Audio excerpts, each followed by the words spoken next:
Hey, hello, and welcome. I am Debbie Peterson of Getting to Clarity, and this is another episode of the Getting to Clarity show where women come, emerging leaders come to get the tips, tools, and techniques that they need to create more success with less sacrifice in their leadership and life. And today we are talking about what to do when you are feeling burned out at work. And this time of year, it is something that creeps up on a lot of people. We have a lot going on. So maybe you are feeling a little bit or maybe a lot burned out at work this time of year. Let me just tell you, you're not alone. If left to fester, burnout can affect you physically, it can affect you emotionally. And then, of course, it can impact your entire life because what we experience at work isn't just left at work. We bring it into our home. No matter how hard we try not to, we still carry it, even though no one else may see it. It takes a lot of effort to keep that suppressed. So essentially, you may have checked out at work and you couldn't do differently if you tried. You just feel like you're not engaged. There's nothing more that you can do. You can't put any more energy into it. Maybe you're feeling a bit apathetic to the point where you're just not putting in the effort. You're feeling exhausted. The life has literally already been sucked out of you. Your performance may suffer. And then finally, it creeps in on you physically. And that's the danger. You tell yourself, I am a strong woman. I just need to power through this. I just need to get through this. It'll all be over at the end of the year, but you might not make it there until it gets to the point where it starts affecting you physically. Maybe you're having headaches. Maybe you're having migraines. I used to have migraines and they would send me to bed. Maybe your sleep is interrupted and you're waking up at 2 or 3 o'clock in the morning and your mind is just hopping on this train of all of this stuff that's going on and all of these things that you need to get done. And, oh, I don't want to forget this and I don't want to forget that. And maybe it's even impacting your relationships with your husband, your wife, your spouse, your significant other. And that is not the place that you want to be. Burnout isn't exactly a medical diagnosis, but it impacts and can be tied to other medical conditions such as, depression and anxiety and things, that bone deep stress that we can feel impacting physical, mental, and emotional exhaustion. Just it's beyond even being tired. So, how can you tell if you're someone who may be experiencing burnout? Well, one, I think because I think you feel it. You may not be willing to acknowledge it, but I think in your body you do feel it. But here are some tips just to help you make sure that you're on the lookout and that you can make better choices for yourself. So, my daughter in law always says to my little baby grandson, make good choices. And that's what I'm hoping for you as well. So, signs of burnout. One is that you just cannot get excited about work anymore. It's like all the things that you used to enjoy, you just don't enjoy anymore. There's just no joy in the job. Okay. Number two, your performance at work is suffering. No matter what you're trying to put into your role, no matter what energy you're trying to, shore up with yourself, it's just, you don't got it. You can't bring it anymore. Number three is you can't seem to put 100% in. And because burnout affects you as a person, you have a personal life, you have a professional life. That means it could be impacting both. Number four, you feel exhausted. I mean, beyond tired, profound exhaustion that you just cannot seem to shake, no matter how many naps you try to take, no matter how early you try to get to sleep. Number five, you're starting to have physical symptoms and ailments. So again, headaches or stomach problems or digestive issues. And as high achieving professionals, whether you're in leadership or not, we're used to keeping all of the plates spinning, right? We can't let anything drop. And perhaps it's even pride on how much we can get done, how much we can keep in the air, how much we can keep spinning. We get a sense of accomplishment from that. But when we are testing the limits of what it is that we can reasonably handle each day at work as a matter of pride, then it can go off the rails really quickly. And then throw in the upcoming holidays, and it is just getting messy fast. But how does burnout happen? So there are two main ways that we think about burnout. One is physical exhaustion. We are pushing our bodies and the energy that we have to the brink, and it is creating some sort of physical exhaustion, that doing. The other that goes in with it hand in hand is that mental exhaustion comes with it. After we physically exhausted ourselves, it's just, we don't even have room to think. We couldn't if we tried.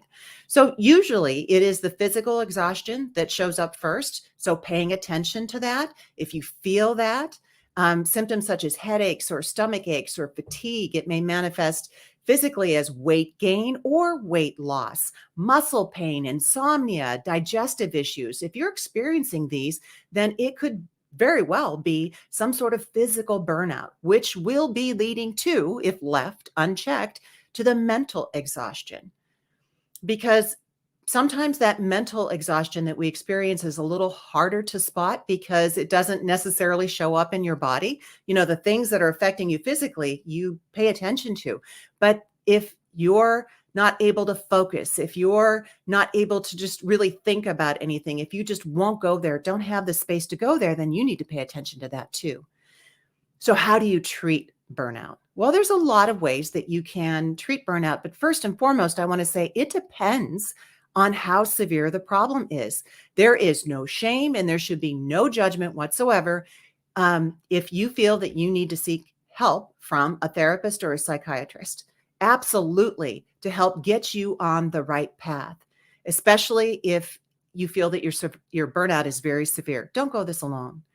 But there are some other techniques, some other options that may be able to help you if you're not experiencing severe burnout. And that could be meditation or mindfulness. I'll tell you what, there are so many apps on our phones that can help us with meditation. If you feel you don't know how to do it or don't know how to do it right, by the way, there isn't one way to do meditation and it isn't about right or wrong.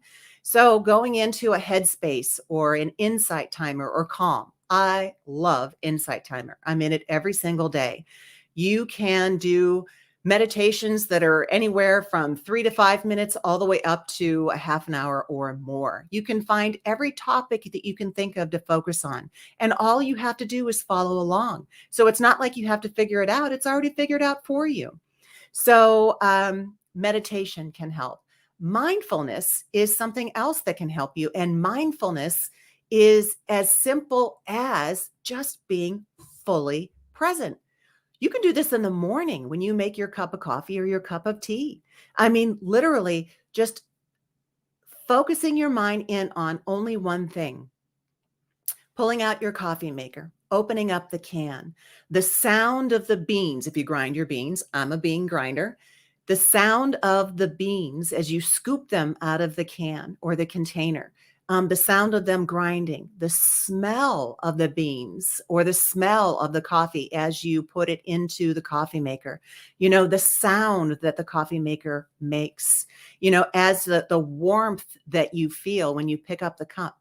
If you are present for all of those steps and not letting your mind wander, or if it does, pulling it back, that is mindfulness.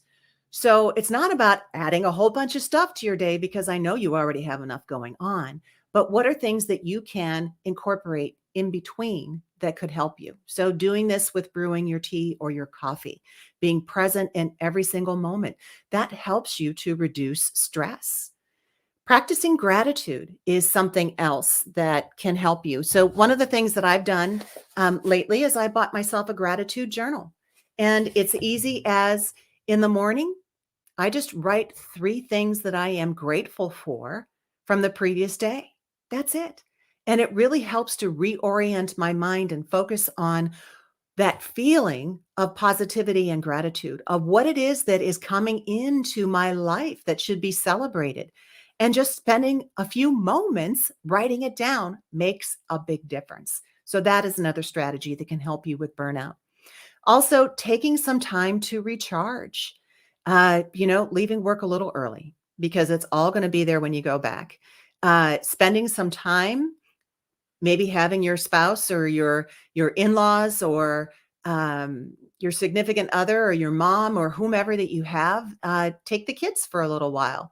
Take a drive, go someplace that you would like, look at the Christmas lights, whatever, but just taking some time for you to recharge, whatever way recharging feels best to you. At work, and at home, are there ways that you can delegate to lighten your load? So, one of the tools that I have that I use with my clients is something called the Way Forward to More Time. And essentially, it is a process to manage your time for an upcoming week to really make good decisions, make good choices about how you're going to spend your time. And one of the things that I advocate in this tool is that you don't have to do everything by yourself. So when you make a list of everything that you have going on in the week, personally, professionally, and you think of all the things I have to get done, think of as many things as you can to delegate. So, for instance, can you do an Instacart order from the grocery store and have it delivered, or a Whole Foods delivery order, or something like that? Sure, it might be a little more money, but in this time, of year, do you need a little more help? There are times where I'm walking out the door and my husband says, "What are we having for dinner?" And I will say, "Whatever you can cook or bring in," because I need the help and he knows that. So asking for help at work or at home, having a conversation even with your boss. And this may be a little scary, but if this has been going on for a while, before the holidays, you can't keep up with things, you've got so much going on, it might be time to have a conversation about the effects that you're not able to be productive, that you need some help, being clear that it's just not a one-off thing, it's a pattern, and having that discussion. And I know you may be afraid of the ramifications. If they are not willing to support you, then do you really want to be there too? So at least having a conversation so that you can get it out on the table. Setting a time to log off or disconnect when you're at home. So maybe it's after, 5:30 or 6 o'clock or 7 o'clock. Okay, I'm not going to go into the chat. I'm not going to go into messages. I'm not going to answer text, or I'm not going to answer calls. Maybe you have some sort of signal, some sort of bat signal that if it's really critical, but otherwise it's kind of like, okay, I'm unplugging. I have a cubby in my kitchen. That's where my phone goes to charge. It's not out after I'm done at work, because I know I would pick up my phone and I would start getting into it. I would start scrolling through social media and answering, commenting on posts and things like that. I would start going through my email. So I put it away. So that might be a strategy that helps you as well. So burnout doesn't go away until you make it go away. You are the only one who can do something about this because you're the one who's feeling it. And I know that this may add a little bit of pressure. Oh, great. It's up to me, but it's true. So we make choices when to say yes and when to say no. And we know what we can reasonably accomplish and what is beyond what we can handle because we feel it. But until we understand that we teach others how they can treat us, that includes ourselves and treating ourselves, nothing changes. And I want that. I want more for you than that. So be good to yourself, especially now. And here is wishing you all the clarity that you deserve. And as a holiday gift for you, I would love for you to know the answers to your next steps because maybe you're curious about them. Your next level, your next steps, your next chapter in your career, your business, your leadership journey. Then get your free workbook that guides you to get the right answers for you and what's next. You can go to 5daycareerclarityworkbook.com. So that's www.5 number 5 day careerclarityworkbook.com and pick up your own copy and start getting the clarity that you deserve. So take care and bye-bye for now. We'll see you soon.